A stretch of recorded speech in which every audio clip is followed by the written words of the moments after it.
Today, we're jumping right into one of the most intense and fascinating debates in recent memory, the 2025 NFL MVP race.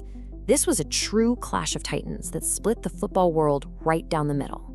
At the heart of it all, you had two quarterbacks who put up seasons so spectacular they would have easily won the award in almost any other year.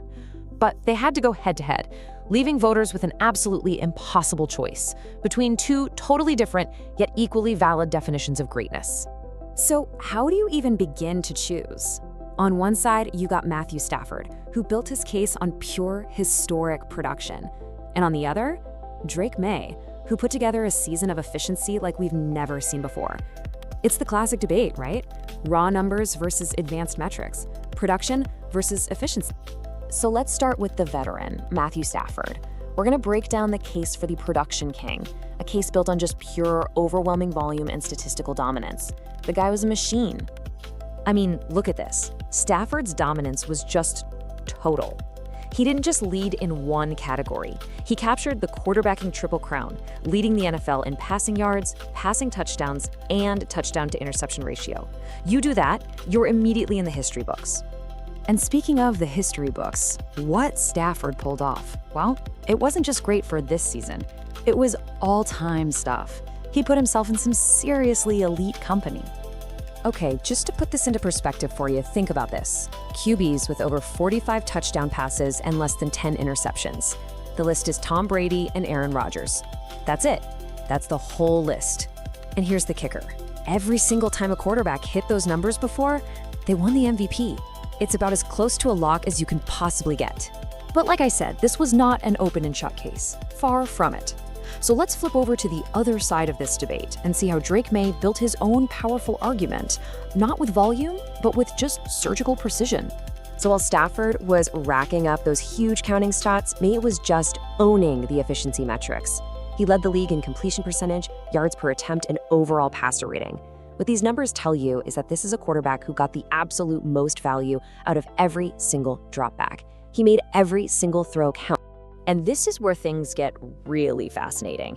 You know, usually the guy with the highest completion percentage, he's the one playing it safe, right? Just dinking and dunking his way down the field. But was that Drake Maye? No way, not even close. And that's what makes his season so unique, something we've really never seen before. He was #1 in completion percentage, the most accurate passer, while at the same time being #1 in air yards per attempt. You know, how far the ball is actually traveling downfield.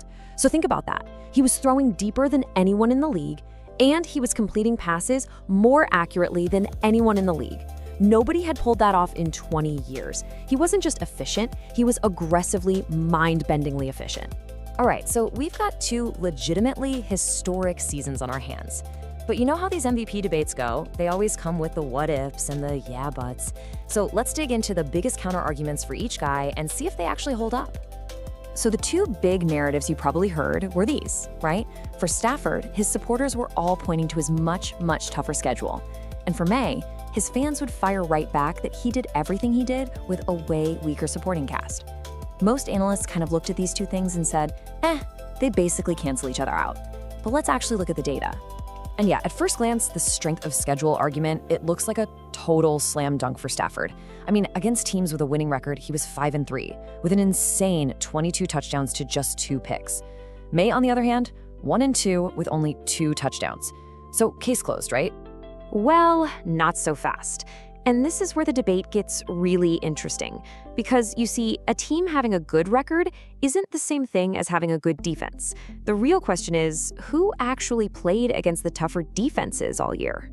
When you break it down by defensive efficiency, the whole story changes. Okay, sure, Stafford did face more top 10 defenses. He played 6 of them, Maye only played 2. But the average rank of the defenses they faced all season, it was much closer than you'd think. 15.7 for Stafford versus 19.5 for Maye. So that whole cupcake schedule argument against Maye, it suddenly doesn't look quite so strong, does it? Okay, now for the other big myth we need to bust. This idea that Stafford was just padding his touchdown stats. You know, that he was just collecting cheapies near the goal line to boost his MVP case. Is there any truth to that at all? The data says a big fat no. Just look at the Rams' efficiency at the 1-yard line. When they threw the ball with Stafford, it was a touchdown 80% of the time. 80. When they tried to run it in, that success rate drops all the way down to 46%. So the takeaway here is crystal clear. Throwing the ball wasn't stat padding. It was just the smartest, most effective play they had. So, okay, we've laid out both cases, we've busted the myths, so where did it all land? With the arguments so perfectly balanced, a panel of 11 NFL experts and writers cast their votes to try and settle this thing once and for all. And the result, wow, it could not have been closer. By a final tally of 6-5, Drake Maye just barely squeaked out the win. A single vote decided one of the tightest MVP races in NFL history. I mean, what a fitting end for a debate that really did split the football world in half. One of the voters, Zach Perellis, really captured the argument for Stafford perfectly. He pointed to his just incredible consistency. The idea was that Stafford didn't need one single flashy MVP moment, because really his entire season was just a collection of them. And then on the other side, Garrett Podell, he summed up the winning case for Mace. For him, it was all about the context. Mays was elevating a team with less talent to a 14-3 record, all while being the most efficient passer in the entire league. For the voters who chose him, that was the definition of value. You know, in the end, this incredible race was never really about who was right or wrong.